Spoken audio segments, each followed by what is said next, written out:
Hey guys, Keeps here. Welcome back to the channel. This is a new episode in the tactical series and it's going to Bayern Munich. We're back in Germany and it's been pretty successful. It's taken a bit longer than I thought it would take to bring this one, just with this quality of team we had. But it was getting Flick's tactics right, which I felt was really imperative to getting that right as well as FM. But with this one, it doesn't really go as well, but I'll explain that as we get into the tactic. So, as you can see the results here, some didn't go to plan, mainly down to, certain games that I took control of in this specific save that I decided to make changes in game that just didn't work. The most recent one, the Wolfsburg one, was definitely one of those, but we'll certainly go over that as we get through the tactic. So here is the tactic, guys. It is a 4-3-3 more than what it is, or a 4-1-4-1, if that's how you would see it.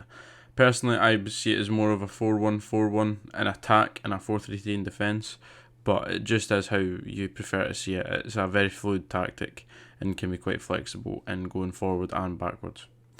I've based it on a vertical tiki-taka, but it isn't exactly one when you look at the likes of my Juventus tactic. If you haven't seen that, that's more of a complete vertical tiki-taka where how Sarri plays with, passes between the lines frequently and trying to move forward with that. This is slightly different in the sense that there is passing up and down between the lines, but it also allows Goretzka and Thiago, your two creative outlets, to really pass the ball side to side and utilise Gnabry, Miller and of course Pavard and Alphonso Davies. Looking at in possession, the stats are fairly simple. They pretty much have not changed since the vertical tiki-taka, just because the build-up is that similar of between the lines. The only thing I have done is taken the tempo to lower rather than, I think it is in the middle with that one. In transition, I've just changed it to distribute quickly and I have taken off take short kicks. That's mainly because Neuer decides that he likes to kick it long sometimes to get them right on the counter-attack, or sometimes he'll roll out to the centre halves to let them play, so I got them distribute quickly on that. Out of possession, more urgent rather than very urgent, mainly because Bayern don't press very urgent, they press quite structured. Something that was missing under Kovac with Bayern, so that's what's been a big difference. Is it's certainly been a lot more structured pressing, and Lewandowski is really good at leading the line in that sense. Now I'm going to focus on two key players here. There's going to be Miller on the right and Alaba in defence. We'll start with Miller. Now, as a round-outer, it's a very interesting role, especially with having Pavard behind him. Round-outer acts as almost a 10. We can see this. They pass it shorter, cross left often, get further forward, roam from position, move into channels. So they're likely to pick up spaces in here, in this slot right here. As you can see, Miller has a high positive influence on this area, whereas in this area, there's other players that do have a low, but Miller certainly high in this area. When you look at this area too, Miller's definitely going to drop in here as much as it doesn't say it, but he's pretty much going to take up this slot in between the fullback and the centre half, and he's really going to make a big difference there. Looking forward to how the attacks, Pavard comes up wide, Thiago pushes into this area with Goretzka over next to Gnabry as Davies pushes wide, so Miller does create another kind of overlap in the centre there, and it's really interesting to see. Now going to Alaba. The one thing I did put on for him is dribble more. If you've seen how Bayern play under Flick, it is a lot better in terms of how they defend. They're a lot more structured, but on attack, it's really quick down this left side thanks to the pace, as you can see, of Alphonso Davies. But the main thing is Alaba brings the ball up with him.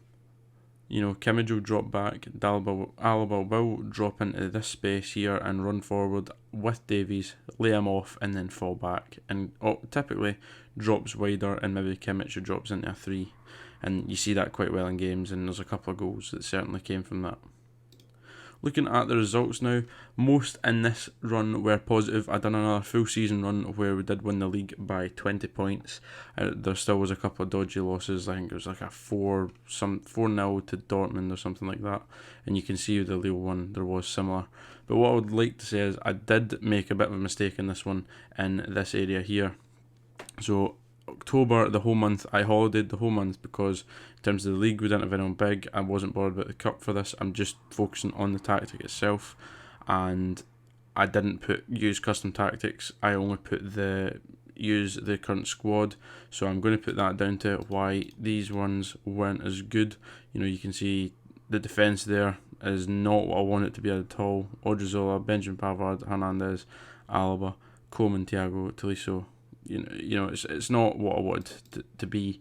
We can go in here and see it's a 4-4-2. That's not what I was wanting to use, so that was a bit of a write-off for this one. But from then on in, from this Frankfurt game in, I used my own tactic, and there was some ones. This one, I made a bad decision personally with this one. I simmed all the Champions League games just because I wanted to get them out of the way, and the Wolfsburg one again, I made a slightly bad decision in taking off Pavard for Odriozola. On Odriozola's pace was just, it gave them an edge in that game. He was certainly going forward a lot more than I wanted him to in certain situations, so he kind of left us wide open at the back there, which was a poor decision on my part with not changing the roles, but it's one we'll learn from. Looking at the results overall though, and you can go to the competitions and see, obviously I wasn't caring about the Champions League or the Cups at all in this one. It was just the league. When you look at it, we're a 26 goal difference and we're on 42 points, 5 points clear of second place Borussia Dortmund.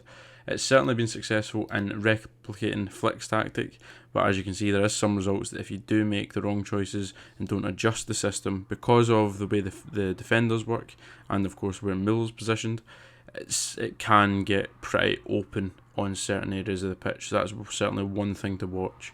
Again, as always, I'd like to stress this is not a plug and play tactic. I would not suggest playing any other player that's not suited to Ramdauter or a defender that cannot bring the ball out comfortably like Alaba can because he is a fullback. Using the right fullback, as I've said as well, the wing back, don't use a support one with a fast wing backs on this because you've got Alphonso Davies going on attack. Use a much more defensive one like I have with Pavard, and if you're bringing on an attacking one, maybe bring Davies down to support as well so that there's a little more balance in that team. Anyway guys, that's been this tactic. I will have the download for it down in the description from Mediafire. I will be bringing out hopefully the Schalke one in the next week or so, but I've got plenty more from other leagues coming, including the Premier League, and I've got a PSG tactic coming very, very soon, so keep an eye out for those guys. If you want to find out when they come out, hit the notification bell, follow me on Twitter, it will also be down in the description, and hit that subscribe button. I've been Keebs, and I'll see you in the next one. Cheers.